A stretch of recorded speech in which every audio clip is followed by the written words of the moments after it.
termo família é muito amplo e a gente pode entender ele de várias formas. Como para quem, aquele núcleo de pessoas que convivem debaixo do mesmo teto.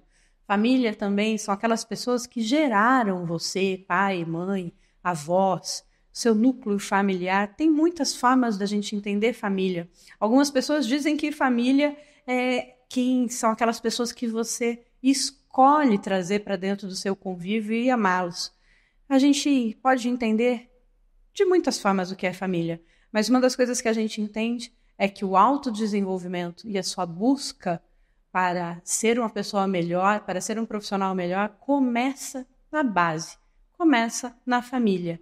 Para isso, hoje, em Profundidades, inicia esse processo todo aqui de conversas profundas, trazendo como tema principal família. E para isso, claro, quero aqui colocar que nós não somos nascidos na mesma família, não convivemos na mesma casa, mas faz parte dessa família que a gente escolhe, de pessoas que a gente escolhe para a vida. Gilson Brito Júnior, muito obrigada por participar desse momento comigo, tão profundo. Muito obrigado, Gi. Primeiro, é sempre uma satisfação enorme quando a gente se encontra, né? Segundo, talvez esse seja um dos temas mais caros que tem para mim, né? Quem me conhece, quem convive comigo, sabe o quanto eu luto, né, por essa unidade, por essa instituição, né, por essa micro-organização, que eu não acredito em nada de mudança no mundo sem passar por isso, né, sem passar por esse núcleo familiar aí. Então, vai ser muito bom participar desse momento aqui agora com você. Obrigado.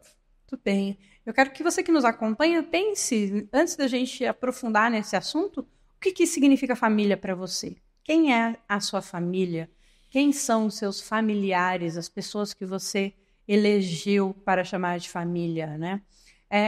Isso não é simples de responder. Porque se a gente passar são várias formas de ver isso. Quem convive comigo na minha casa, na mesma casa, ou quem conviveu comigo na mesma casa há tanto tempo a ponto da gente chamar de família?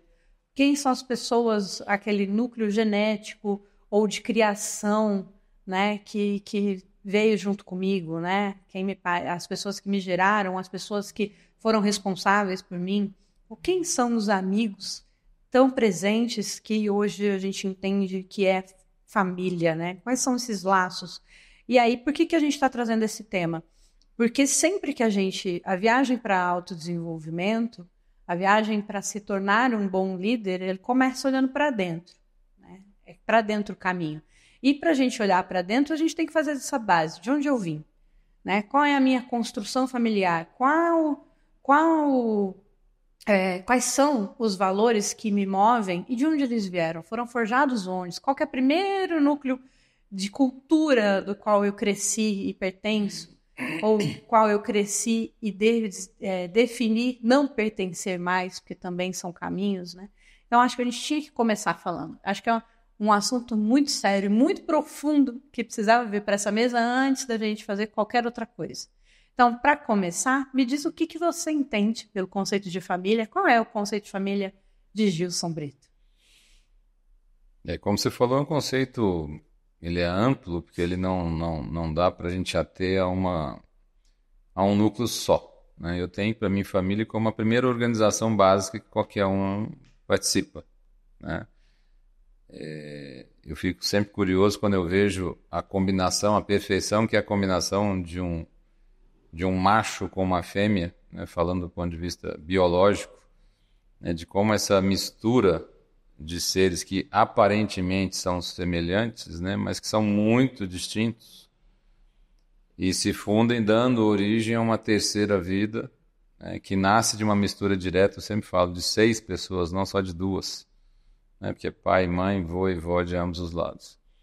Mas o fato é, o primeiro seio que nos acolhe, né, que é esse seio familiar, que começa lá dentro da barriga da nossa mãe ali, e o filho ainda, a cria, né, ainda demora alguns anos para reconhecer o pai depois que nasce, mas eu sempre penso na família como a primeira organização nuclear a qual você é formado.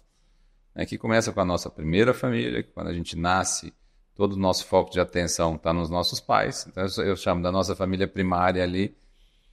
À medida que a gente vai crescendo, a gente vai ganhando novos personagens ali que vão estar conosco, que são os nossos irmãos, ainda brinco que são os nossos primeiros concorrentes, né? E esse arraio ele vai amplificando, né? Porque aí a gente começa a entender a nossa relação com os avós, as nossas relações com os tios, depois com os primos, isso vai só amplificando. De repente a gente cresce um pouco mais, sai dessa proteção dessa primeira família e vai para uma família maior, porque a gente vai para a escola, por exemplo, e ali é uma outra família do qual a gente faz parte, que tem ali uma professora, que tem os amigos que são os mais íntimos, tem aqueles outros que são só conhecidos de sala, né, que a gente não tem um contato mais íntimo com eles.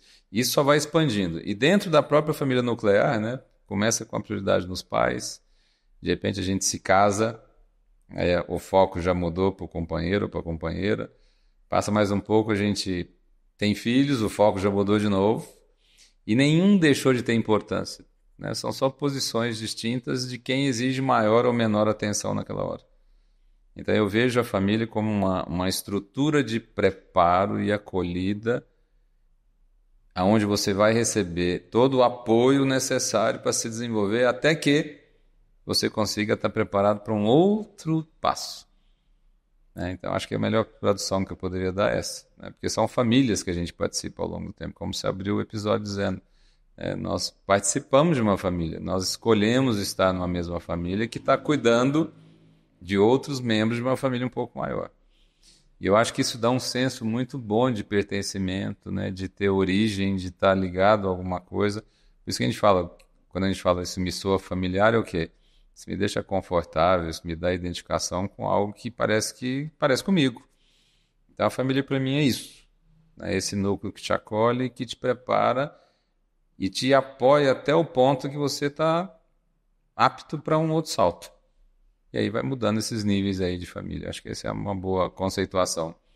A gente vem passando nos últimos anos por tentativas de definições específicas do que é uma família, do que é uma família estruturada, do que é uma família tradicional, do que é uma nova família, uma família moderna e tal. Mas no final é sempre uma tentativa nossa também de encontrar um caminho para esse primeiro núcleo social, né? Somos seres sociáveis, né? A gente nasce, vive para conviver em sociedade, né? E é interessante isso que você falou, porque, por exemplo, eu sou nascido no final da década de 60. Então, lógico, a gente tinha um desenho de família diferente dos desenhos de família que a gente tem hoje, né? Então, a gente tinha muito poucos amigos com pais separados, né? Porque era uma época que você levava o casamento até a última instância. Tivesse bem ou mal, você levava até a morte. Você tinha menos combinação de pares, você tinha papéis da sociedade estruturados de uma forma diferente, entre homens e mulheres. Você tinha uma forma dessas instituições se conversarem, por exemplo, a família com a igreja, com a escola, com a empresa, com o governo. Então, tudo isso são entes de organização para a sociedade se movimentar. E é lógico, da década de 60 para cá, da década de 70, né? A evolução da sociedade foi muito grande. Mas o interessante é que, independente se eu tenho hoje uma família alternativa, onde eu tenho, por exemplo, 2 homens ou 2 mulheres compondo uma família e criando uma família, gerando filiação, o objetivo continua sendo o mesmo daquilo que eu falei.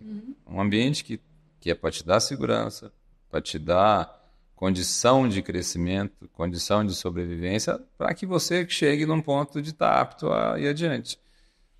E até é curioso hoje, porque eu tive um problema de separação, né? Eu casei muito jovem, e hoje quando eu vejo como são as negociações, né, de crianças que têm 2 lares, e coisas que lá atrás eram tratadas como uma coisa assim, muito absurda e muito prejudicial, hoje eu vejo que talvez esteja criando seres humanos mais plurais. E numa sociedade como a nossa, ser plural, acho que agora é uma necessidade preemente de sobrevivência, né, Gi? Perfeito. Gosto muito dessa ideia porque a diversidade familiar também movimenta muito a nossa sociedade e nos dá a condição de entender o que é uma estrutura familiar saudável por diversos ângulos, né? Então, eu gosto muito dessa ideia. E já para isso eu quero que você me fale qual é a sua estrutura familiar. E você começou falando de você veio de uma família assim e você veio por uma construção diferente do que aquela família que você cresceu, acreditando que aquele era o modelo ideal, talvez. Eu quero saber qual é essa construção, como era essa família, como é a sua família hoje e como você viu essa mudança acontecer. O que você entende por família hoje? É o mesmo que o Gilson que construiu a sua primeira família entendia? Eu acho que continua sendo o mesmo motor para mim, né? O mesmo tensor, a família. Eu sou o terceiro de 4 filhos do casal Gilson e Conceição, dos quais eu tenho muita gratidão de ser filho. Meu pai já está em outra dimensão já, há 10 anos. Eu sou o terceiro homem, né? Tenho uma irmã caçula. Eu venho de 2 famílias bem numerosas, né? A família minha materna, eu tinha 20, são 27 netos e 7 tios. Minha família paterna são 36 primos e 36 netos e 36 ou 38, com 13 tios, né? Com 13. Então, digamos que é um contingente considerável de população familiar. E quando você olha gerações ainda acima, no caso da minha mãe, nem tanto, que eram famílias menores, minha avó ficou viúva, minha bisavó ficou viúva muito jovem, mas da família paterna, principalmente do lado paterno do meu pai, o meu bisavô teve 18 filhos e o meu tataravô teve 22 filhos. Então é um povo sem animado, né? Então é lógico, e uma outra coisa, vamos lembrar que essas épocas são muito distintas e cada geração está lutando por algo. Então a geração dos meus avós teve uma luta muito grande para a sobrevivência. A geração dos meus pais já pôde usufruir um pouco do trabalho que os meus avós tiveram para garantir aquela sobrevivência. Aí os meus pais já conseguiram nos proporcionar uma vida bem mais, vamos dizer assim, próspera no sentido de ter muito acesso à educação, ter acesso à cultura, ter acesso ao mundo. E desde pequeno minha mãe fomentou muitas atividades culturais, então todos nós tínhamos contato com música, com esporte, com arte. Eu me lembro do meu irmão do meio pintando, desenhando, meu irmão mais velho tocando violão, eu toco piano, minha irmã tocava piano e violão. Todos envolvidos com esporte, que é uma coisa que socializa muito, né? Então, assim, eu continuo vendo a família como aquele núcleo, tá? Diferente agora, porque está mais restrito, né? Por exemplo, eu sou o terceiro de 4 filhos e eu tenho 3 filhos vivos e tenho 2 que não ficaram aqui, mas passaram e têm o lugar deles na nossa história. E eu tenho uma outra diferença, porque, conforme eu falei, eu me casei a primeira vez com 17 anos. Logicamente, um casamento nessa idade não é algo muito planejado. Mas eu demorei muitos anos para entender que eu conseguia ser naquela época o pai que eu conseguia ser e o marido que eu conseguia ser com 17 anos. Né? Que é diferente do marido que eu consigo ser hoje com 55. E o pai que eu consigo ser. Então eu tenho um primeiro casamento com a Alessandra que me deu meu primeiro filho, o Gilson Neto, que eu fiz questão de dar o nome do meu pai, porque eu tenho uma admiração muito grande pelo meu pai. Então uma forma de eu retribuir ele foi dando o nome dele. Eu falo que ele me promoveu a pai muito cedo e a avô muito cedo também. E eu tenho um segundo casamento com Mônica, dos quais nós temos o primeiro filho não nascido, aí nasce o Mateus, e tem um segundo, um terceiro que vem entre o Mateus até chegar no Gabriel, que é o nosso caçula. Então eu tenho filhos hoje de 37 a 17. Né? Esse é o range de idade lá em casa que me permitiu. Eu brinco que eu sou o pai que mais deve ter assistido Power Rangers que teve na face da Terra, deve ter sido eu. Que eu peguei todas as gerações do Power Rangers. Quantos anos você está com Mônica já? Já nós começamos a namorar em 1996. Então nós estamos com 28 já de namoro, né? E de casados temos 25 anos agora. 25 anos bem vividos, bem agitados, por sinal. Viver comigo tem essa vantagem, não tem monotonia. Então eu não vejo diferença do que eu acreditava de família porque eu acredito. Talvez eu veja uma diferença de como levar uma família adiante, como levar um relacionamento, porque os meus dois avós foram casados por mais de 55 anos.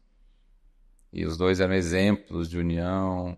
Eu sempre convivi com matriarcas muito fortes. Então, por exemplo, a minha relação com essa questão da posição do homem e da mulher é muito diferente da maioria das pessoas.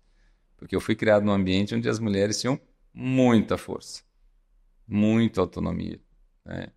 Inclusive uma brincadeira, que não era nada de brincadeira, que minha mãe sempre falava, olha, realmente a cabeça da casa é seu pai, mas o pescoço sou eu, né? E eu que digo para onde é que a cabeça vira. Então eu tive essa questão de líderes fortes de um lado, mas de líderes muito fortes do outro também. Tá? E que tinham muito bem combinado entre eles o espaço deles, né? A gente sabia a estrutura de poder com quem que a gente falava o quê. Então talvez o que tenha mudado é eu vim de uma época que, olha, sempre junto, independente daquela situação, feliz ou infeliz, nós vamos levar esse casamento até o final. E meus pais repetiram isso, né? Minha mãe, eu falo que ela teve 2 homens na vida. O meu avô, que é o pai dela, e o meu pai, que foi o marido dela. Aí viveram casados 50 anos. Aí meu pai faleceu 10 dias antes deles fazerem os 50 anos de casado. Então, 50 e poucos anos entre casamento, noivado e namoro. E eu tive uma separação precoce. Eu casei aos 17, separei aos 26. E fiquei muito tempo carregando um peso por isso. Porque aí tem todo, como você falou, todo o arcabouço cultural no qual você é criado. Então eu fui o primeiro filho a casar grávido. E eu fui o primeiro filho a ter um problema de separação numa família tradicionalista, católica, conservadora, numa cidade relativamente pequena, com uma sociedade bem próxima. Então eu inaugurei várias fases, né? E eu era um jovem bem reconhecido na cidade por ser atleta, por ser muito ativo, participar de muitas turmas, né? Então, não mudou aquele meu conceito do núcleo apoiador, mas talvez mudou o modus operandi, né? De como garantir que essa sociedade, que eu falo que o casamento é uma sociedade, e que precisa ser seus termos recombinados a cada fase, né? Porque são várias versões diferentes nossas. Como é que eu vou querer que um acordo meu e da Mônica que funcione hoje, 25 anos depois do primeiro acordo nosso? Essa semana ainda perguntei para ela, falei, a gente precisa conversar algumas coisas, porque eu ouvi um termo de um amigo que a gente precisa recasar. E talvez o motivo pelo qual a gente está junto hoje não seja o mesmo pelo qual a gente quis estar junto no primeiro ano de casamento. Então, talvez a gente precise revisitar. Essa é uma diferença. Eu continuo acreditando na união como uma coisa de eternidade, mas eu prezo muito pela plenitude, pela felicidade. Então, assim, eu quero... E não é a qualquer custo, mas Não. é construindo essa relação constantemente. Isso é muito bacana. Sem dúvida. Eu quero... eu me vejo com Mônica até o final dos meus dias, mas eu preciso vê-la feliz com isso e também me ver feliz com isso. Perfeito. Porque senão não tem sentido. Porque eu sempre digo que eu precisava de umas 3 vidas para fazer o que eu quero fazer. Mas por enquanto só me disseram que eu tenho um. Ninguém me falou que eu tenho outro. Então eu não quero desperdiçar. Ela não quer. E hoje eu priorizo muito essa questão de tempo e de intensidade. Eu gosto assim. Eu sou intenso com tudo que eu faço, né? A hora de trabalhar, a hora de rezar, a hora de divertir, a hora de tomar cerveja, a hora de estar com meus filhos, estou com meus filhos. E tem hora que eu faço tudo junto, né? Porque tem hora que eu estou divertindo, fazendo churrasco, tomando cerveja com os meus filhos. Então, ó, tem jeito da gente conjugar tudo isso. Bem, eu venho de uma estrutura um pouco diferente. O início até é parecido, acho que como a boa parte dos brasileiros, né? Então, vendo famílias, assim, avós que vêm de núcleos familiares muito grandes. Então, o meu avô, seu Antônio Augusto, cearense, que ele falava, até o último dia de vida dele, ele repetia todos os dias para qualquer pessoa que passasse na frente dele, que nós somos em 20 irmãos, dos 20 o mais bonito sou eu, ele falava. Então, ele veio de uma família de 20 irmãos, de um casamento assim, o pai tinha tido 5, ficou viúvo, que casou com uma viúva que já tinha também uma meia dúzia, e juntos tiveram mais 9, 10.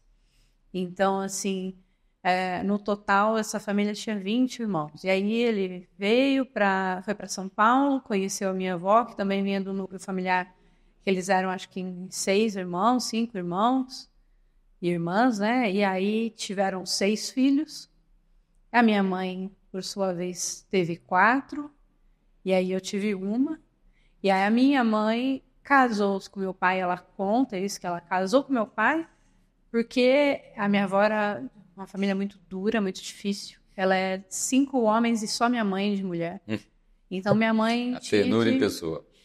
minha mãe tinha que fazer tudo. Lavar, passar, cozinhar. Ela fazia a faxina da casa, lavava a roupa de todos os homens. E ela fala assim que ela tinha uma vida muito, muito dura. Se ela quisesse ir na missa antes, ela tinha que deixar... Na missa do domingo de manhã, ela tinha que deixar tudo pronto para o almoço. E assim, era uma vida muito difícil.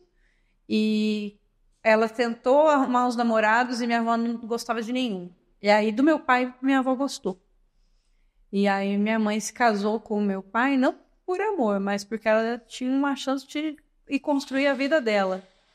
Longe de uma família que tinha... Eles temem demais isso, né, gente? Respeitava demais a minha avó e, assim, os meus avós, no geral, mas foi por uma construção de família dela por conta de uma fuga do início.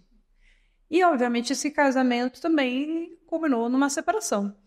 Quando meus pais se separam, eu sou a mais velha, eu tinha 12, meu irmão caçula tinha 3. E minha mãe foi a primeira divorciada da família. Que ano foi isso, de mais ou menos? Que década? Eu sou de 81, 93.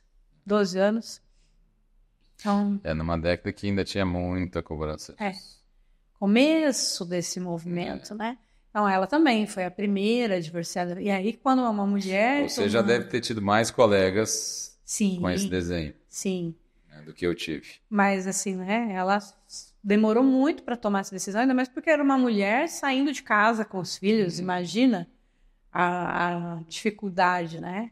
Hoje eu entendo isso e sei quão guerreira minha mãe foi por tomar algumas decisões com 4 filhos e você viver uma vida e falar, vou aqui sozinha mesmo. Não está dando certo, vamos lá. Mas isso tem, óbvio, um monte de reflexos na minha vida depois, né? A gente vai entendendo isso ao longo dos anos, com terapia, com observação. E, passado um tempo, eu, aos 17 anos, engravido e tenho minha filha. Então, a Vitória... Você também é precoce, assim, né? Vitória veio... Aí eu já num outro processo, que eu namorava só, né? Engravidei precocemente, sem planejar. Eu tive a Vitória aos 17 anos. E aí a gente fez uma construção de vida para a Vitória para que ela tivesse um monte de chances que eu não tive. Eu não tive muitas escolhas. Se eu tinha uma porta aberta, eu ia passar por aquela porta e ver o que eu fazia com aquilo. E aí eu quis construir uma vida para a Vitória que ela pudesse ter escolhas. Coisa que minha mãe não teve. Coisa que eu, um pouco melhor que minha mãe, mas também não tive tanto. Tomei algumas decisões, né, que não me tinham essa possibilidade. E aí eu fui ofertar isso para minha filha. Então, mas a construção de família com 20 irmãos, para depois uma família com 6 filhos, para depois uma família de uma divorciada com 4 filhos, depois com uma mãe solo com uma filha, né? Então, veio de uma construção, assim, muito diferente. E isso é uma característica, Gilson, que não é só nossa, sabe? Eu estava, antes de eu entrar aqui no estúdio, a gente estava estudando, procurando alguns dados, e no censo que teve agora em 2022, a gente não tem acesso a todos os números ainda, mas, assim, no censo de 2022, pela primeira vez na história do Brasil, o número de pessoas em cada família bateu menos de 3 pessoas. Então, hoje nós temos 2,79 membros residentes nesse núcleo familiar de pessoas que residem na mesma casa, na média do brasileiro. Em 2008, esse número era 3. Então, em 10 anos, 12 anos, esse número caiu para menos. E em algumas cidades, para as capitais, as grandes cidades, esse número é ainda menor. Em algumas cidades, batendo 2,35. Na área rural, que a gente atua muito no agro, esse número é um pouco maior, mas ainda assim já é menor que 3. Só com algumas regiões. E outra coisa que eu queria trazer aqui para você, para a gente discutir também. E aí eu já vou te falar que até sei algumas respostas, mas vamos lá. Quanto maior a escolaridade da mãe, menor a taxa de natalidade. Quanto maior a escolaridade da mãe, menos filhos ela quer ter. Menos filhos ela tem. Então, a gente está vendo uma mudança acontecendo nos núcleos familiares que impactam em quem nós somos, impactam nessas novas gerações, porque tudo isso mudou demais. Então, a Vitória me cobrou muitos anos irmãos. E eu não tinha a mínima condição, nem financeira, nem emocional, nem de dar um irmão para ela, né, de ter mais um filho. E eu sei que isso impacta em quem ela hoje, ter crescido sozinha. A sensação de solidão dela por ser filha única, eu sei que é gritante. A gente tem várias conversas sobre isso. E tem um impacto diferente que nem eu tenho uma relação, em casa nós somos 2 mulheres e 2 homens. Eu tenho uma relação muito boa com os meus irmãos, mas especialmente com a minha irmã. Nós temos 6 anos de diferença e a gente tem uma ligação muito profunda, muito profunda. Porque eu brinco com ela que eu falo assim que nós somos criadas com os lobos, então a gente sabe de onde a gente vem, a gente sabe as dificuldades da nossa história, a gente sabe tudo que a gente precisou passar. É a primeira rede de apoio que você teve. Isso, então tem uma cumplicidade ali. E a Vitória não teve isso. Por um tempo eu até me culpei disso, mas assim, as nossas construções de família impactam muito além de quem nós somos. Impactam também as nossas relações que vêm depois disso. Por isso que eu queria trazer esse tema para a gente começar, porque muito do que a gente fala hoje, mais cedo você me falou uma coisa, que mesmo você estudando tal, você se pegou repetindo uma frase que o seu pai falava, né? Um conceito que o seu pai impôs para você, e você fazendo todo esse desenvolvimento, tendo tantas certificações, tendo tanto estudo, tantas horas de meditação, isso está tão engrenhado no nosso âmago que em algum momento volta. E a gente precisa, tem um ponto aqui que eu tenho que lidar, que vem lá de trás. Então a gente traz isso, não traz? E como que essa diminuição desse núcleo familiar vai impactar na sociedade, vai impactar nos líderes, vai impactar nas empresas do amanhã? A primeira observação que me vem em mente, à medida que você ia falando, por exemplo, é a constatação nítida que a gente sai do movimento mais coletivista para um movimento mais individualista, né? E que todo movimento desse tem impactos em toda a estrutura. Ele impacta a construção civil, porque os imóveis são diferentes. Ele impacta a mobilidade, porque a forma de usar o transporte é diferente. Ele impacta a forma dos equipamentos de lazer, da forma de entretenimento. Ou seja, ele impacta tudo. Isso é viver em sociedade. Não existe nenhum movimento individual que não tenha consequência imediata. Nós somos um fluxo energético, tudo nosso aqui impacta em alguém. A primeira observação que eu fiquei pensando foi: gente, interessante, né? Nós estamos saindo do movimento mais coletivista, onde essas pessoas se protegiam melhor. Tanto que, por exemplo, no passado era muito normal que os mais velhos, quando tivessem mais velhos, fossem cuidados pelos membros mais novos da família. Eu brinco que os meus 2 avós tiveram suas sogras morando com eles, né? Mas eu brinco que meu avô materno foi ninja mesmo, porque ele foi casado com a minha avó, teve 7 filhos, dos quais eram 4 filhas, se não me engano. 4 filhas. E morava com ele a mãe e a sogra. Falei, esse é um ninja mesmo para dar conta. Mas era uma coisa normal. E hoje é o inverso que a gente vê isso. Hoje a gente vê famílias muito mais afastadas umas das outras. Eu reclamo isso dentro da minha estrutura familiar. Por exemplo, eu moro no mesmo condomínio que o meu cunhado mais novo, que eu tenho uma excelente relação com ele, e a gente fica meses sem se encontrar, e a gente mora numa rua, uma quadra de distância um do outro. Aí eu tenho meu irmão do meio que mora na mesma cidade que eu moro em Goiânia, e a gente fica meses sem se encontrar. A gente se encontra no ambiente familiar em casa, na casa da minha mãe. Mas o nosso ambiente social em Goiânia, isso é muito ruim. Então, do ponto de vista de intensidade das relações, que para mim isso é importante, isso para mim é um demérito. Quando você menciona da Vitória, quando eu fui casado com a Alessandra, uma das coisas que pegou muito na relação nossa foi porque eu queria ter mais filhos e ela não queria, né? Por uma série de motivos que eu não me cabe julgar e muito menos condenar. Mas eu me preocupava muito do Gilson Neto não ter irmãos. Porque eu via a importância de eu ter irmãos, né? E o quanto isso para mim era importante. E depois, quando eu caso com Mônica, e aí tem um primeiro choque, porque eu vejo que ele sentiu um pouco daquilo da chegada do Matheus, mas depois hoje, quando eu os vejo, os três conversando, eu falo, gente, que bom, é legal ver aquilo ali. Então eu sei o que você sente, às vezes se culpando, mas nem tudo sai exatamente da forma como a gente queria, e as pessoas vão aprender a conviver. É isso. Agora, aqui me deixa muito atento essa questão de núcleos maiores para núcleos menores e mais individualistas, porque o problema não é ter mais núcleos menores. A gente poderia ter mais núcleos menores, mas a nossa justificativa de que, não, é o estilo de vida, a vida é assim mesmo. E eu não sei se a vida é assim mesmo. Para mim, a vida é do jeito que você faz ela ser. E aí, por exemplo, a todos nós é dada a mesma quantidade de tempo, 168 horas semanais. O que muda é como a gente usa esse tempo. E aí eu falo o seguinte, toda a nossa estrutura relacional, a nossa estrutura, até aliás, quando você fala da primeira infância, a estrutura neuronal, a estrutura é feita dentro de uma estrutura familiar. Então, se você cresce sem esse laço, por exemplo, você, apesar de ser uma família que tem uma filha, eu sei da profundidade da relação que é você e a Vitória. Então, por exemplo, o quantitativo não afetou o qualitativo da sua estrutura familiar.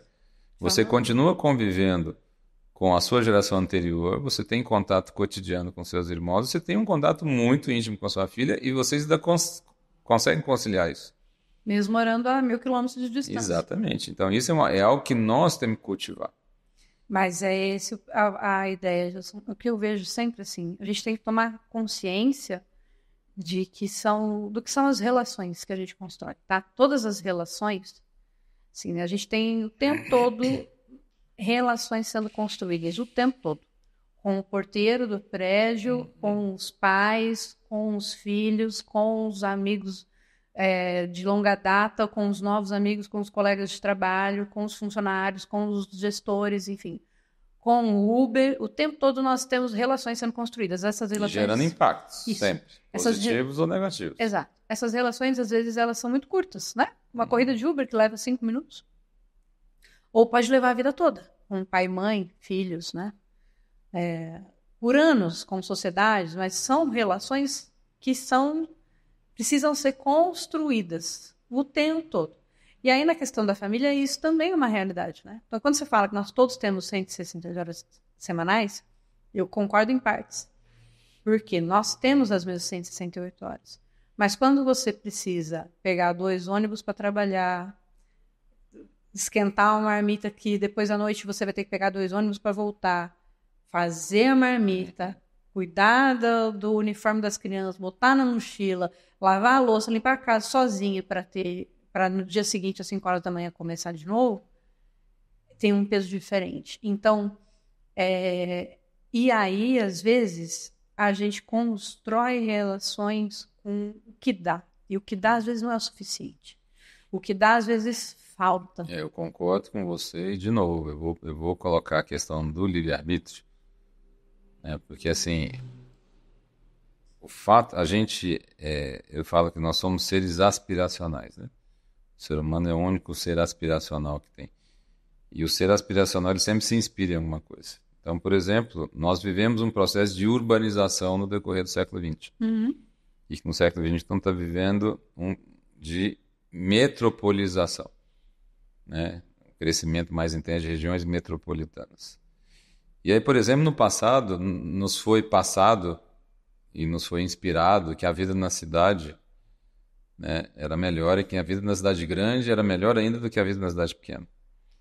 E aí veio a escolha de, não, então eu vou para uma cidade grande. E a cidade grande, ela vai exigir um esforço de mobilidade maior do que uma cidade Te pequena. cobra de muitas formas. Então, por exemplo, e de novo, vai passar por opção, passa por falta de opção, mas, por exemplo, essa escolha de onde você vai tentar a vida também, a gente tem que ter muita responsabilidade com isso, porque geralmente a gente nasce naquele ambiente e a gente tende a se condenar ou condenar parte da sociedade por isso. Perfeito. E aí, por exemplo, hoje o que eu vejo? Eu vejo pessoas que fizeram uma mudança de vida brutal, pessoas que nasceram em ambientes muito hostis, em ambientes de favela, que aliás vão ser mais de 50 milhões de pessoas vivendo em ambientes de favela hoje no Brasil, e que não se contentaram com aquilo. E que não necessariamente saíram da favela. Tá? Eles buscaram uma outra alternativa e hoje trabalham nessa favela para mudar essa realidade. Mas por que eu estou comentando isso? Eu trabalhei já em muitos lugares diferentes. Um dos lugares que eu trabalhei muito tempo foi em São Paulo, no Brás. E no Brás, especialmente, as pessoas que trabalhavam lá, porque como não tinha moradia próxima, era muito normal ter pessoas que demoravam 3 horas para chegar. Né? E eu sempre gostei muito de estudar esse negócio de mobilidade, de centralidade, de novas centralidades, e aí vai. E aí, por exemplo, teve uma gerente de uma loja que participava de uma das empresas que era mais próxima, que ela foi promovida. Então, ela saiu de Goiânia e foi para São Paulo. Então, por exemplo, esse sair de Goiânia, que já era uma cidade grande, para ir para São Paulo, com certeza tomou 2 horas por dia aí do tempo dela para ir para o trabalho. Perfeito. Beleza. E que ela pode optar por fazer alguma coisa produtiva nesse tempo. Por exemplo, essa mesma profissional resolveu de novo fazer outra mudança, mas agora para uma cidade muito pequena. E outro dia ela me acessou para contar que agora ela é uma empresária. Né? Inclusive, quando ela me acessou para me agradecer do apoio que eu dei para ela em determinada época. Mas por que eu estou contando isso? Você vê que esse processo nosso migratório, que tem a ver com as nossas aspirações, que vão determinar como a gente vai estar usando esse tempo, que hora nós vamos estar sujeito àquele ambiente que nós estamos, porque se você está numa grande cidade, está na grande São Paulo, que são 20, 22 milhões de pessoas, dificilmente você vai poder escolher como você vai querer usar o transporte coletivo de uma maneira mais conveniente para você. Sim. E ao mesmo tempo eu visito cidades do interior que me dá uma inveja danada quando eu vejo o cara almoçar em casa e dormir depois do almoço. Em alguns casos ele vai a pé. É raro, mas acontece. Mas é engraçado por que eu estou comentando isso? Porque a gente está falando de família e hoje eu começo a ver um movimento diferente, porque da mesma forma que nós estamos tendo grandes regiões metropolitanas se desenvolvendo, e grandes metrópoles e até megalópolis, a gente também está vendo um movimento reverso. Eu vi isso nos Estados Unidos, vi isso em alguns países da Europa, estou vendo isso no Brasil, de pessoas voltando ou querendo ir para os interiores, porque com a evolução tecnológica, das desvantagens do interior é você ficar isolado do mundo. E hoje esse isolado do mundo ficou muito relativizado, porque boa parte da nossa... Encurtou muitas distâncias, né? Nós estamos 5, 6 horas por dia na frente de uma tela. E essa tela não tem CEP. Essa tela não tem... Então é nesse sentido que eu falei que todos recebemos 168 horas e vamos exercer esse livre-arbítrio logicamente dizendo, e aí eu vou dizer, nós enquanto sociedade, sim, estamos condenando parte da sociedade a não ter uma vida no mínimo digna. Muito bem, entendo o que você diz. E acho que realmente esse é um problema social mesmo, a gente como sociedade precisa olhar para isso. Por isso que eu faço essa pergunta para ti, de como você olha, o que muda para você, porque assim, hoje eu sou uma pessoa que valorizo muito os momentos com a minha família, hoje. Com a minha filha, eu construo diariamente a minha relação com a minha filha, que eu entendo que eu preciso, muitas vezes, fazer um esforço, que às vezes você está cansado, tem outras coisas, hoje ela é uma adulta, ela não me demanda tanto mais. Mas ainda assim, às vezes você faz esforços, e eu sei que da parte dela também, para a gente continuar alimentando essa relação de forma saudável. Eu faço um esforço pela minha mãe, pelo meu pai, pelos meus irmãos, e eu sei que eles também têm, né, se esforçado para isso. Então, mas isso é agir aos 42 anos. Agir dos 20...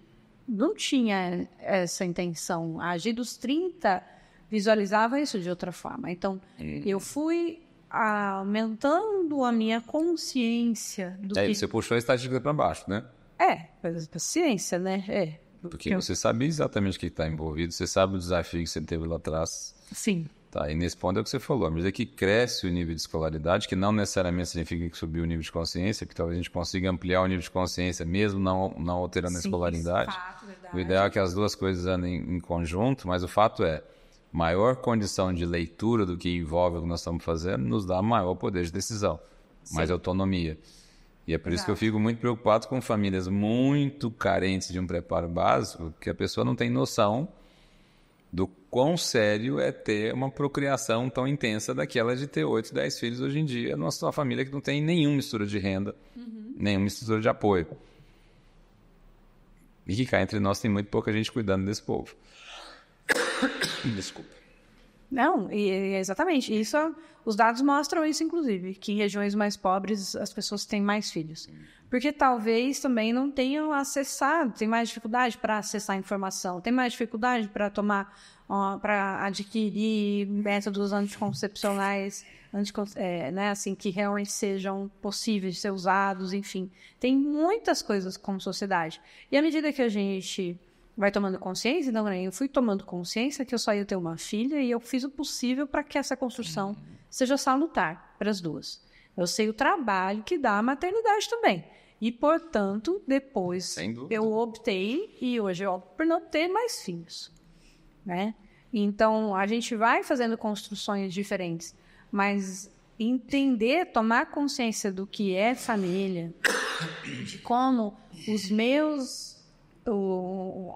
a minha infância, a minha adolescência, naquele núcleo familiar, impactou depois na pessoa que eu sou e de como que eu filtro isso para que minha filha tenha uma vida mais leve, outros desafios, não os mesmos. Sem dúvida. Né?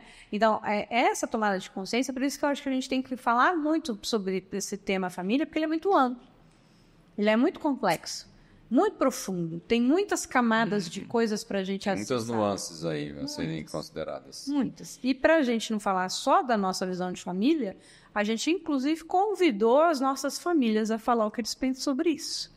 Que legal. Não é? Tá surpreendendo você, né? Então, vou pedir aqui a ajuda da nossa produção para a gente ver quem é que vai falar aqui primeiro. Vamos ver o que as nossas famílias pensam sobre o que é família. O que é família? Para mim, é a base de tudo. Sem ela não seria nada.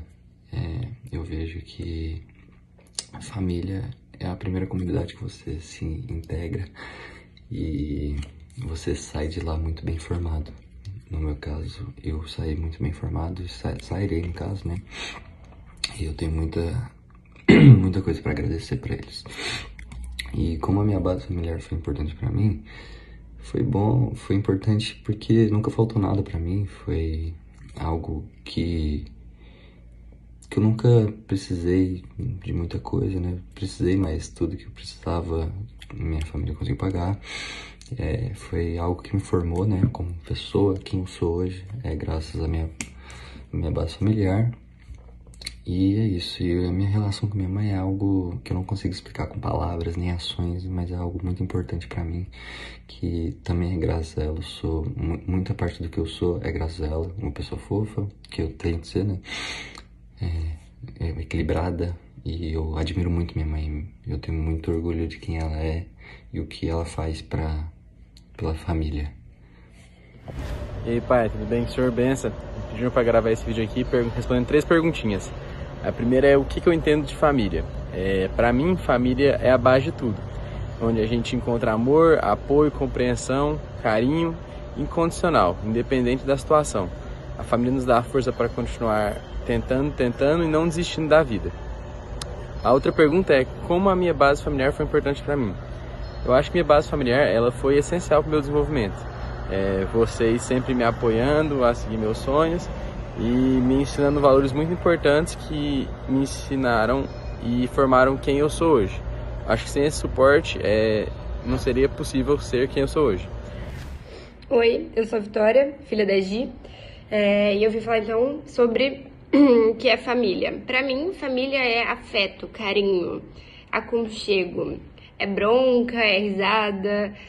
Então, tenho 25 anos, a minha família me recebeu, né, muito bem quando eu cheguei na vida deles, mas eu sinto que eu mudei a vida deles e eles mudaram a minha vida com esse afeto, com esse carinho. A nossa relação familiar é muito importante, a gente enfrenta muitos desafios juntos, a gente aprende muito, tanto com os erros quanto com os acertos das pessoas ao nosso redor. E a relação com a minha mãe é uma das minhas relações mais importantes. Minha mãe é minha melhor amiga, minha mãe é quem eu ligo pra chorar, quem eu ligo pra comemorar, quem eu ligo pra saber se ela tá bem. E a gente criou uma relação de parceria e eu sinto falta dela hoje aqui em São Paulo, mas eu sei que a gente tá juntas em qualquer lugar, né? Porque o que eu levo dela é o respeito, o carinho, a educação. Acho minha mãe extremamente educada, essa comunicação. E acho que no meu rosto ali também tem trejeitos, o jeito que eu falo, né? Como eu me porto, enfim. Minha mãe é, assim, tudo pra mim. Te amo. Um beijo. Aí a gente fica feliz que a gente fez um bom trabalho de formar esses meninos. Não é, Deus? Então, assim, o que é família para eles? Você vê que eles foram falando sobre... Eu achei muito legal quando o Gabriel fala que não me faltou nada, porque isso significa que ele teve muito. Porque quando você percebe que você não tem na sua cabeça uma conta de algo que te faltou, olha quanto teve. Quanto teve? Porque eu tenho certeza que você teve pais incríveis, mas na sua cabeça faltou alguma coisa lá que teve uma sensação de que... Porque a gente vem de gerações muito diferentes de criação. Na minha cabeça, minha mãe me deu muita coisa. Meu pai também participou de algumas formas, apesar de se separarem muito cedo e perder muito do vínculo com meu pai. Mas tem coisas que faltaram. E aí esses meninos vêm falando de que tem tudo. Então, assim, olha que maravilhoso que é isso. Que é essa abundância que vocês construíram para eles, né? E que a gente vem construindo para os nossos filhos. E isso, para mim, é a resposta de que a gente está acertando na construção de família, sabe? Independente do que eles resolvam ser, são pessoas plenas, que encontraram ferramentas para ser quem eles quiserem ser. É muito bom ouvir isso mesmo, né? Senti falta do meu filho Furjão aí. Teve um aí que a gente não conseguiu. Não conseguiu gravação? Mas nós vamos pegar ele na linha. Mas, por exemplo, eu sempre falei muito com eles de que tudo que a gente dá é proporcional àquilo que você tem. E a gente tentava mostrar que aquilo que a gente tinha era o suficiente para aquele momento do que a gente estava precisando. Que não significava dizer que não podia ter algo melhor. Mas para aquele momento era o que estava dando conta. E uma outra coisa, eu sempre brinco, mas falo, é uma brincadeira falando sério, né? Que eu falo, escolhi muito bem a mãe desses dois aqui. E eu estou falando de escolha porque a Alessandra também foi uma escolha. Mas era um namoro de novo, um menino de 16, 17 anos com uma menina de 16, 17... Com toda a maturidade. Que é muito diferente. Não, é totalmente diferente a construção de um casamento aos 17 anos e a construção de um casamento aos 30 anos. Sim, com certeza. Né? Então, por exemplo, o Gilson Neto não pôde contar com um preparo que eu não tive. Porque não deu tempo de eu ser preparado para aquilo. Tá? O Matheus e o Gabriel já puderam contar com isso. Até porque o Gilson Neto tomou na cabeça para eu aprender, para que os outros... Então, por exemplo, muito do que eu aprendi do que não fazer no casamento com a Mônica foram coisas que eu fiz inadequadas com a Alessandra. Bacana. Interessante. E isso, assim... E se tem uma coisa que a gente não muda, a gente não tem como mudar a história. A gente não tem como voltar no passado e mudar aquilo. Eu posso até voltar e dar em ressignificar aquilo, mas não mudar aquilo. E eu aprendi uma coisa nessa questão de paternidade, maternidade, num processo que eu fiz muitos anos atrás, que fala assim, todo mundo tem culpa e ninguém é culpado. Porque os nossos erros como pais não são erros voluntários. A gente não errou querendo errar. A gente errou tentando acertar. E dentro do ser humano que a gente era naquele dia, naquele momento. Sim, é verdade. E cada dia nós somos uma versão nova. Então hoje eu tenho plena consciência de que eu fui um pai presente para o Gilson Neto? Fui, dentro da limitação que eu tinha naquela época. Eu tinha muita vontade de crescer, era a fase que eu estava querendo construir carreira, eu estava entrando na faculdade, então eu tinha que cuidar dos negócios, eu tinha que cuidar da faculdade, tinha que ter a mistura familiar cuidada. Mas, por exemplo, eu saía de casa às 6h30 da manhã para abrir meu negócio e voltava às 11 horas da noite da faculdade, porque eu morava em Anápolis e trabalhava em Goiânia, e estudava em Goiânia. Tá? Então, óbvio, parte disso ficou comprometido. Uma outra época eu viajava muito, porque eu era da área comercial. Mas eu sempre tentei estar presente na vida dele nas ocasiões que eu sabia que seriam marcos. Aquelas festas da escola, os finais de semana eu sempre priorizei muito, eu sempre tive um companheirismo muito grande com ele, eu sempre brinquei com ele, eu jogava bola com ele, jogava videogame com ele e tal. Por exemplo, o Matheus, eu já tive uma outra oportunidade, porque coincidiu de uma época que o Matheus nasceu, de eu estar mais fisicamente próximo de casa. O Gabriel já foi o oposto. O Gabriel nasceu 4 anos depois, e 2 anos de nascido eu estava assumindo um projeto em São Paulo. E fiquei a próxima década inteira praticamente voando. Até que, olha como é que é a vida, né? O Gilson Neto já adulto, o Matheus no final da primeira infância dele ali, o Gabriel no meio da primeira infância. A gente consegue unir todo mundo e moramos um tempo juntos, que eu falo que foi a melhor fase da minha vida. Porque foi a primeira vez que eu consegui colocar todo mundo junto, morando junto, trabalhando junto, divertindo junto. Que era meu sonho, porque eu cresci vendo aquilo. Então, o que eu quero? Resgatar uma coisa que me fazia bem. Então, é bom ouvir isso deles, porque é o que você fala, foi muito esforço, a gente se priva de muita coisa para que eles tenham isso. E eu, às vezes, até fico com medo de parte disso ser um desfavor, no que se refere à resiliência. Né? Porque eu me pego muitas vezes, eu e Mônica, eu principalmente com os meus filhos, porque são 3 homens e eu tenho uma relação muito íntima com todos eles, mas eu me pego muitas vezes assumindo posições de defesa deles, que eram eles que deveriam estar assumindo essas posições de defesa. Mas aí o pai protetor entra e já quer, não, peraí, não vamos deixar, vamos ver o que eu consigo amortecer. E nessa hora eu acho que eu não estou ajudando. Talvez eu esteja atrapalhando. Talvez tenha que ter um limite. Né? E essa geração de hoje me preocupa isso, porque eu estou vendo que nós temos uma geração muito mais frágil do que a nossa. E parte dessa fragilidade vem disso, Gi. Os jovens de hoje são muito menos expostos aos desafios que a gente foi. Sim. Antes da gente entrar nesse... resiliência é sério. Antes da gente entrar nesse assunto, para a gente já caminhar para a finalização, a gente vai... Eu tenho mais um vídeo que eu quero te mostrar e depois a gente vai falar desse futuro das gerações aí, tá? Então segura esse tema aí, porque você me falou ali que você fez uma boa escolha, eu quero ouvir isso dela, porque eu não tenho certeza se a Mônica está tão certa da escolha. Me pediram para responder 2 perguntas e vamos lá. A primeira, o que é a família para mim e qual a importância dela? Família é o que eu tenho mais de precioso nessa vida, é meu porto seguro, é onde eu mais gosto de estar. Seja ela a família que eu constituí com meu marido, meus filhos, ou com aquela que eu nasci, né? Através dos meus queridos pais e meus irmãos. Então, é algo que me faz muito bem saber que eu tenho uma família e que eu considero maravilhosa. A outra é o que e como é conviver com o Gilson, como é, né? Quem é ele? Uma pessoa maravilhosa, de um coração enorme, de uma inteligência ímpar, só que é uma aventura conviver com ele. Acompanhar a cabeça dele, as ideias, é sempre nenhuma tarefa nem tão fácil. Mas eu vou aprendendo e é isso.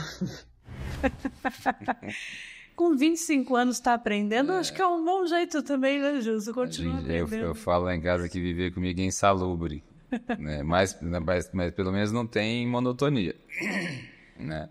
Mas eu gosto que se ela está aprendendo, eu vou aprendendo, ela está disposta. Então são 25 anos, ele está renovando esse casar de vocês. Mônica, eu tenho muita gratidão por tudo que a vida me proporcionou. Né? Então, mas a Mônica foi um grande presente, porque a época que a gente se conheceu era uma fase que eu estava muito detonado. em todos os sentidos. E eu falo que ela veio como se fosse um resgate, como se Deus estivesse proporcionando alguém para me resgatar de algo que eu precisava reconstruir. Como eu falei no início, família para mim é algo muito caro. E tem coisas que a gente não muda. Então, até isso eu converso com a Mônica, por exemplo. A Mônica é minha esposa a partir de 1999. Mas, por exemplo, a minha esposa, entre 1986 e 1995, vai continuar sendo a Alessandra. Mas ela foi esposa daquele momento. Naquela etapa da sua vida. Exatamente. E isso é uma coisa que não apaga. E eu não posso tirar nenhum mérito da família que foi construída naquela época, porque com toda aquela pouca idade e pouca experiência, nós construímos algo muito valoroso. Muito valoroso. Com certeza. E que foi bom a maior parte do tempo. Né? Que quando a gente fala assim, teve uma separação, foi ruim o tempo todo, de jeito nenhum. Foi bom até deixar de ser bom. Foi bom a maior parte do tempo. Em determinado momento, nós não conseguimos alinhar mais. E que é muito ruim isso, porque quando acontece uma ruptura dessa, e é comparada à dor da separação, pior do que a dor da morte. Porque a dor da morte, ela é esperada, ela é sabida. E a separação, ninguém casa para separar. Ninguém casa para sofrer uma separação. E ela reverbera muito nos filhos e nos outros pares que estão do lado, né? Nos pais, nos irmãos, aquele negócio. Então, para mim, foi muito importante encontrar uma família como a da Mônica, que eu tenho uma gratidão eterna com meu sogro Altivo, que foi um grande amigo meu, porque literalmente eu tive 2 pais, né? Minha sogra é muito cuidadosa com todos, e também tem um carinho de mãe comigo, né? Então eu tenho que agradecer esse negócio. É um núcleo familiar muito unido, e isso vai fazendo com que os valores que já são comuns se fortaleçam ainda mais. E aí os nossos filhos nascem com essa coisa potencializada, né? Como eu falei no início, a gente é mistura de 6. Então, a Mônica vai ter a mistura dos 6 dela, eu dos meus 6, mas os meninos de nós 2 e mais dos nossos 4, né? Sim. Dos 2 dela, dos 2. E é interessante que ela também tem uma relação muito forte com seus pais. E eu uma relação muito forte com os meus pais. E o que foi legal? Manter essa coesão e ver, por exemplo, Gilson Neto, Mateus e Gabriel, que são filhos de casamentos distintos, né? De sociedades distintas, vivendo como se fossem de um só. O Gilson Neto se dá muito bem com a Mônica, e por isso que eu agradeço muito, né? Porque a gente tem a oportunidade para isso. De relação profunda, não é? E é gasto muito esforço para manter essa construção. Isso é uma coisa que eu priorizo muito. As agendas são complexas, o meu estilo é complexo mesmo. Eu tenho hora que nem eu me aguento, então imagina quem convive comigo.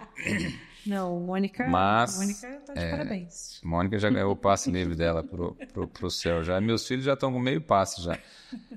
Mas eu prezo muito isso. Né? Gilson, sabe, isso é muito interessante, ver toda essa construção, entender. A gente vai vendo também os seus filhos, 2 falaram aqui, o Gilson Neto super recatada ali, né? Não gosta muito de tela, não quis participar, mas a gente vê o carinho de vocês, da relação que vocês constroem no dia a dia, né? A gente tem a oportunidade de ver isso, o respeito que tem um com o outro e tudo mais.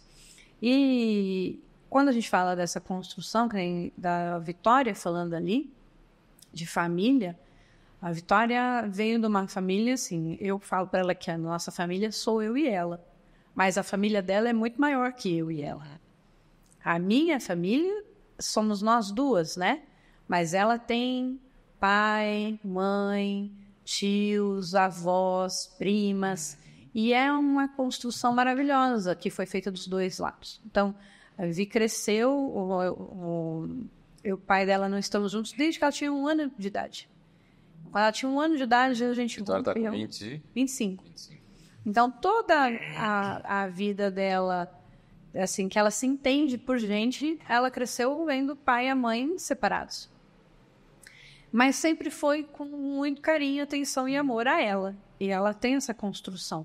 E Vitória é uma alma extraordinária, né? Que eu falo para ela que é meu presente, sempre foi meu presente. Que por conta da vinda dela, não ter sido planejada, inclusive veio, porque tinha que vir, eu falo... me mudou completamente como pessoa, né? Eu digo mesmo. E então isso é muito, muito interessante, como esses atravessamentos acontecem na nossa vida e nos transformam. E aí eu falo, ela recebeu tanto amor que, apesar dela não ter família, ela construiu uma família dela, que ela tem amigos desde a Júlia, que é uma grande amiga, ela tem outros, por onde ela passa, ela constrói a família dela. Então, ela tem a amizade que é desde a pré-escola. Isso é uma coisa importante se citar hoje, porque esses amigos são os que populam a nossa vida e vão nos ajudando quando a gente tem que passar por mudanças, inclusive dentro da nossa estrutura familiar. Exato. E foi o que aconteceu com ela. Então, assim, ela tem amigos desde a pré-escola, aí ela foi fazer faculdade num outro estado, em Londrina, 18 anos de idade. Lá ela construiu uma rede de apoio de amigos muito queridos, muito profundos, que agora estão tendo os próprios filhos, inclusive, e já tem como tia. É maravilhoso ver a construção de família que ela foi fazendo por onde ela passa. Então, por isso que eu falo que a família vai muito além e que é muito importante a gente tomar consciência dessas coisas. Porque a gente não toma consciência, a gente não constrói essas relações com a consciência, a presença que elas deveriam ser construídas. E por que eu falo isso? Voltando, a gente ficou falando de liderança no começo, assim, a ideia é falar sobre tudo isso para a construção de líderes. E eu acho que é importante ressaltar tudo isso, porque, independente da sua estrutura familiar, eu tenho amigos, inclusive, que precisaram se afastar da estrutura familiar que eles nasceram e foram criados para conseguir construir a sua própria família de forma saudável. Eu vi isso acontecer. E é uma outra construção de vida, uma tomada de consciência que vai trazer outras frentes para trabalhar consigo mesmo. Essa estrutura do qual eu nasci e fui criado é muito insalubre. Então eu preciso me afastar um pouquinho para que eu consiga construir os meus valores, outra família. Então isso acontece. Acontece que às vezes esse núcleo familiar é tão pequeno que você precisa encontrar outras redes de apoio.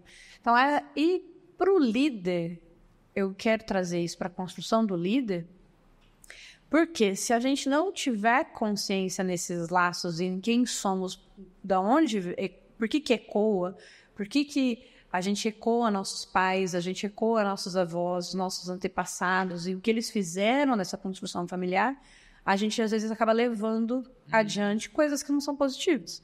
Coisas que vão sem dúvida, te atrapalhar na sua construção. O contato familiar não traz só coisa boa.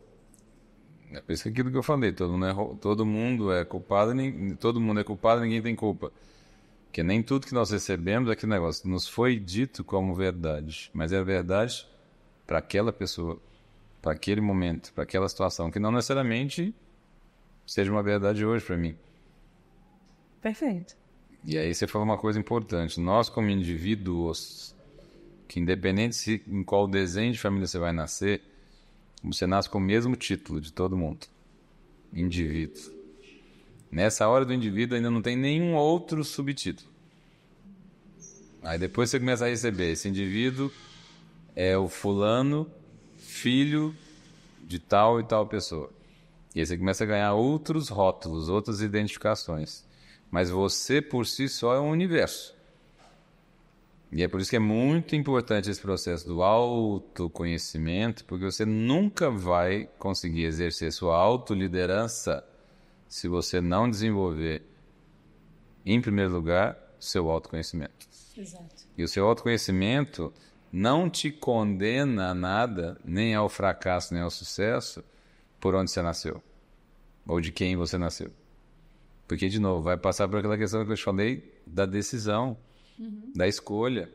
E essas decisões estão acontecendo ao longo da vida, não é? Lógico. E a escolha tem a ver com o que você toma para si. E não o que outros fizeram por você.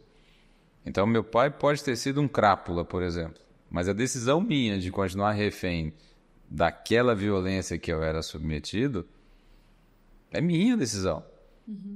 Aquilo passou. E se eu estou vivo, é sinal que eu sobrevivi àquela violência. Agora, eu posso usar aquilo como? Para me ficar mexendo na mesma ferida e voltar atrás, ou eu posso usar aquilo como um energizante para eu colocar isso como uma bandeira, por exemplo. Perfeito. E eu quero trabalhar para que outras pessoas não passem o que eu passei. É isso, sobre isso. Um motor. Sobre isso, acho que a gente tem que pensar. Então, assim, tomar consciência do que a gente viveu, as coisas positivas e as negativas, né? As nem tão positivas assim. E aí caminhar para essa liderança reconhecendo isso em você. Então, muitas vezes eu reconheço coisas da minha mãe, reconheço coisas do meu pai, aí eu avalio se isso faz sentido ou não. Se a construção da pessoa que eu quero ser, que eu desejo ser, isso... Se for, agradece. Se não for, isso. Devolve. Não é seu, Isso. não é o que você quer, ué. Perfeito.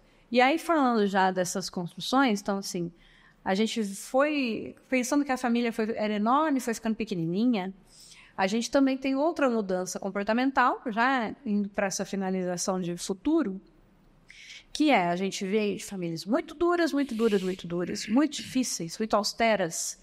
E aí depois a gente foi facilitando um pouquinho mais. Então, eu vejo o meu familiar, minha mãe teve uma infância e uma adolescência duríssima. Com a gente, ela já foi bem mais maleável, não foi fácil. Nós não tivemos uma infância e uma adolescência fácil, mas já mais maleável. E aí eu venho com a construção da Vitória, eu vejo meu irmão construindo com as minhas sobrinhas também, um ninho de muito mais afeto, amor e apoio para que elas sejam quem elas querem ser. E aí muitos dos amigos vêm à Vitória e falam, nossa, você criou essa menina sozinha. Não foi sozinha, tinha uma rede de apoio imensa, né?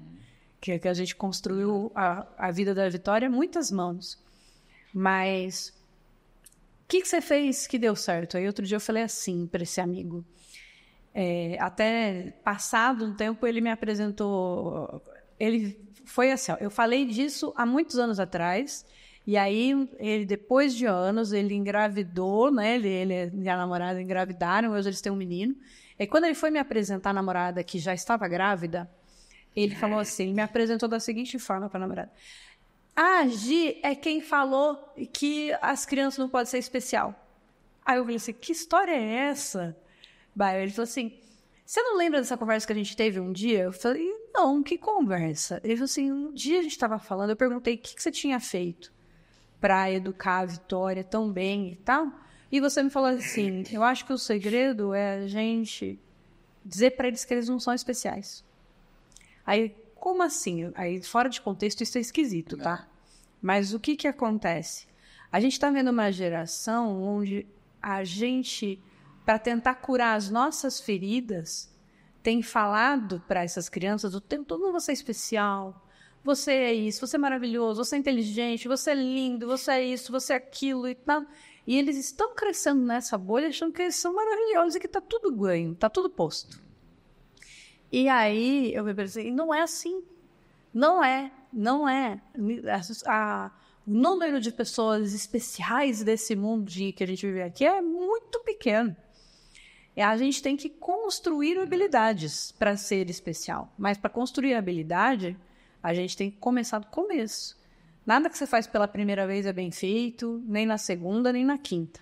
Então, a gente vai construindo essas habilidades. Então, o que eu usei disso para a Vitória era exatamente isso. Cara, vamos lá, vamos fazer. O que você fez? Deu certo? Não deu certo. O que você pode fazer diferente disso? Construir um caminho para ela de confortável a ponto dela poder errar os erros dela. A ponto dela tentar sozinha dar os passos dela. Então, quando eu falo disso, porque eu vejo hoje já alguns amigos que estão tendo seus filhos e tendo problemas já com os filhos entrando na adolescência e tudo mais, porque foram criando os filhos achando que eles eram super especiais. Os filhos já vêm e falam assim, não, eu sou especial, eu não preciso me dedicar, não preciso ser educado, eu não preciso conviver com as pessoas, porque meu pai e minha mãe sempre falaram que eu sou especial. Porque meu pai e minha mãe sempre viram, então assim, a gente agora está sufocando, estou generalizando, claro, mas a gente está sufocando uma geração de crianças e adolescentes de frustrados, inclusive, criando uma geração de frustrados. Porque quando eles vão para o mundo e eles veem que eles não são tão especiais assim, que eles não têm todas as habilidades, que eles não sabem fazer as coisas de primeira, que só o tutorial no YouTube não confere título de expert para eles não estão sabendo lidar com as frustrações. Então, essa é a minha preocupação, e é por isso que eu queria que a gente culminasse nisso para finalizar, que a gente foi falando dessa construção familiar, de mudança, da mudança do formato, da mudança das relações, de como isso impactou em quem somos, de como isso impacta nas pessoas que estão vindo depois de nós. E eu quero chegar nesse último ponto, que é que a gente está fazendo? Está amaciando demais, que nem diz uma amiga nossa, está ficando fofo demais aí? Eu venho de uma família que tinha uma condição favorável, mas nem por isso deixou de ter muita austeridade para se tratar as coisas. E eu sou muito grato, porque eu aprendi a desenvolver bem a resiliência. Eu fiquei exposto a muitas situações bem difíceis na vida durante muito tempo. Com os meus filhos eu tento não exagerar nesse cuidado, né? Mas me preocupo, né? Porque às vezes eu acho que eu assumo algumas posturas que talvez não sejam as melhores para aquilo ali. Mas estou tentando deixá-los também expostos a algumas situações para eles saberem que na vida vai ter dor, vai ter perda, vão ter frustrações a serem administradas. É um exercício seu como líder, inclusive, deixar que eles... E uma outra coisa, o volume da concorrência hoje, não só em quantitativo, mas em qualitativo, também mudou a régua. Então, são muito mais pessoas lutando por lugares, por posições, né, por um espaço, e num mundo muito mais complexo. Né? O nosso mundo, o mundo deles é mais complexo que o nosso é mais complexo que foi os nossos pais mais complexos que foi os nossos avós. Então imagina num mundo onde você tem que lidar com um monte de variações distintas, que você vai ter que lidar com vários desafios que não existiam antes. Por exemplo, os nossos avós não tinham que discutir sustentabilidade. Não tinham que discutir economia circular. Essa geração tem que discutir isso. Das preocupações de momento dela como sociedade, no momento dela agora. Então isso já traz uma necessidade de visão do todo muito maior do que quem vivia há 50 anos atrás. Que era normal a pessoa viver a vida toda no mesmo lugar, na mesma casa. Hoje não. Então, o único ponto de atenção que eu fico com relação a isso eu acho que a gente educa os nossos filhos muito para serem bem-sucedidos e muito pouco para serem felizes. E hoje eu tenho tentado mudar muito isso lá em casa. Então, por isso que eu sempre gosto de perguntar duas coisas para eles. Como é que anda a vida e se eles estão felizes. Porque a forma de tocar a vida e de ser feliz é muito diferente da minha forma. Eu não sei se eles vão ser felizes tocando a vida como eu toco. Eu posso dizer que eu estou com 55 e eu vivi muito feliz até hoje. Tá? Então, caso ocorra de eu ter que desencarnar agora, se tem uma coisa que eu não vou poder dizer é que eu não vivi feliz. Talvez eu poder dizer que tem muitas coisas que eu não conquistei. Mas tem muitas coisas que eu falo, gente, fiz grandes conquistas e construí muita coisa. E, melhor, vivi feliz. Eu não esperei o destino para ser feliz. Eu fui sendo feliz na jornada. É uma coisa que eu tento para eles. Vivam a vida aproveitando a única coisa que vocês têm. Hoje. Porque o ontem já passou e o amanhã não sabe, é só uma promessa. Amanhã é uma promessa, a gente não sabe se existe futuro. E talvez uma das preocupações que essa turma esteja demais, e por isso criamos um mundo tão ansioso, seja essa preocupação excessiva com o futuro e não vivendo o presente nunca. Porque até o aparato tecnológico que a gente faz nos tira muito do presente. Né? Eu fico mais preocupado com a selfie que eu vou tirar de onde eu estou do que aproveitar a experiência do lugar que eu estou. É uma coisa simples, né? Que parece que não, mas quanto tempo num show eu gasto tentando filmar ou tirar uma selfie, quanto tempo no show eu estou fruindo a emoção daquela música, daquele momento que eu estou ali. E aquilo ali é rápido. A música demora 3 minutos, 4 minutos, e aí passou. Então, será que nós não estamos deixando passar muitos momentos hoje, muito valiosos, distraídos com outras coisas, por não estar focado no momento de hoje, no presente, no que eu estou fazendo naquela hora? Então, nesse ponto, eu acho que é uma geração que precisa de um ponto de atenção. Em que você está focado? E o que realmente faz feliz? Pronto. Porque o final do dia, hoje, o objetivo de todos nós é o mesmo. Eu queria já vou aqui parafrasear o Joel J, que é um cara que eu acompanho muito de desenvolvimento também, acho ele muito inteligente em muitas das colocações dele, que ele fala assim, que depois que ele foi pai, ele passou a pensar assim, se ele tivesse que deixar um único conselho para os filhos dele, qual ele deixaria? Quero agora fazer esse exercício com você. Qual seria o único... Você fala assim, olha, você só pode ter um único conselho para a vida dos seus filhos. Você vai partir agora, estou te desencarnando aqui, e neste momento você só pode deixar um conselho para os seus filhos. Qual é? Não tem outra frase do que sejam felizes. Né? Vivam plenamente, sejam felizes. Eu não tentarei dizer nada de como fazer ou do que fazer. Porque cada um vai encontrar o seu objetivo. Mas só tem um objetivo na vida para mim. Ser feliz. Agora, ser feliz significa ver primeiro as pessoas que a gente ama felizes. E uma das coisas que a gente precisa aprender é: não existe uma felicidade própria quando eu não vejo no outro com quem eu convivo a felicidade. Porque uma das coisas que me deixa mais feliz é ver as pessoas que eu amo felizes. E nesse momento de muito individualismo, talvez a gente tenha esquecido um pouco disso. Talvez eu esteja focando muito no que me faz feliz e esquecendo do que faz a minha esposa feliz, os meus filhos felizes, os meus pais felizes, os meus colegas de trabalho, os meus sócios, aí vai. Uhum. E se a gente começar a conjugar essa felicidade coletiva, olha que beleza. Nós vamos ter muito mais momentos felizes para estar vivendo. Mas eu deixaria só isso. Sejam felizes. Vivam plenamente e sejam felizes. Que maravilha isso.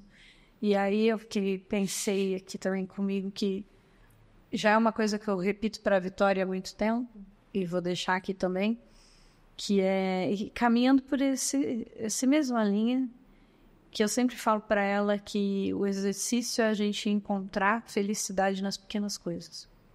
Porque os grandes momentos de alegria, eles passam, são etéreos. Rapidamente eles se desfazem.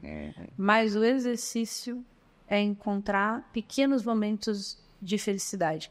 Que mora dentro de uma xícara de café bem tirada, que mora dentro de um banho bem tomado, aquela água quente, que mora dentro de um sorriso de uma criança no elevador. Tem muitas maneiras da gente ser feliz. Muito. Né, então, que eu acho que é isso, meio a Melipolã, sabe?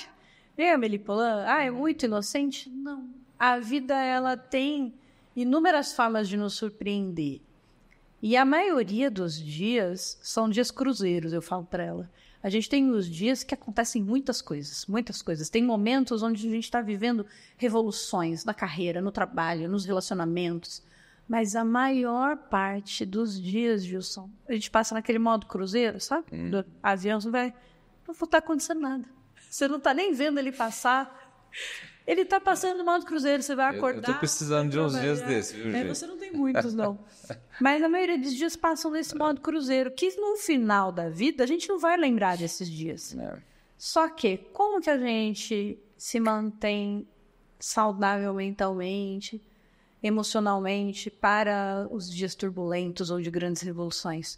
Passando bem por esses tantos dias cruzeiros. Então, encontrar felicidade nesses micromomentos, eu acho que é muito legal.